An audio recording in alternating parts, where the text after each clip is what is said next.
મને એવું કેમ લાગે છે કે તમને બધી જ ખબર છે પણ તમે બનાવટ કરી રહ્યા છો? ચા પી.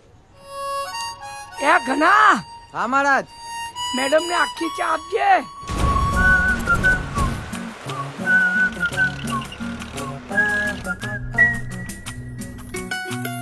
મારી સાથે લગ્ન કરવા ચુપકે થી આંજી તારી પલકમાં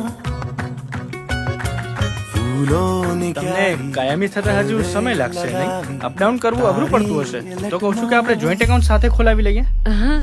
આંગણમાં તારા ઉગીને મેં હું કહું, મેં જબ્બર ખુશ છું. બે હોય તારા તે રંગથી અને એવો કેવો કેસ છે જેના પર આટલું બધું કામ ચાલી રહ્યું છે તારું? હસબન્ડ વાઇફના રિલેશનશિપ્સ રિલેટેડ કેસ છે કોઈ ઉકેલ એનો? રંગાયો રે આયો રે. છોકર મતમાંથી બહાર કા નહીં આવતી? આપણે લગ્ન કરવા જઈ રહ્યા, જવાબદારી ઉપાડતા શીખ. જો દીકરા, તે કપિલને રૂપિયા આપ્યા પછી શું થયું? હલો સાહેબ, મેં પેલી ચારુનો પીછો કરું છું. એ અહીંયા કોઈને મળવા આવી છે. અમને કેમ હેરાન કરે છે? ભાઈ થોડા દાડા ખબર નથી આનો બાપો કોણ છે? તે પાછો ફોન હાથમાં લીધો.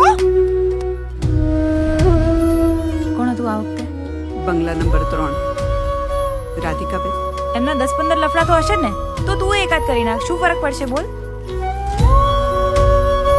અને જો આટલું જ હોય ને તો નોકરી છોડી દે. નોકરી નહીં છોડું, ગમે તે થાય. પણ મને ખાતરી તો થવી જ જોઈએ ને કે તમે મારા પ્રત્યે લોયલ છો કે નહીં. ને આવી રીતે અગ્નિ પરીક્ષાઓ આપવી પડશે મારે આખી જિંદગી? મેલોડ્રામા ના કરશો. મારી અંદર મુજને કોઈના હાથમાં ક્યાં કઈ હોય જ છે. આ સમાજમાં વાતે ને વાતે એક સ્ત્રીએ જ પિસાવવાનું આવે છે.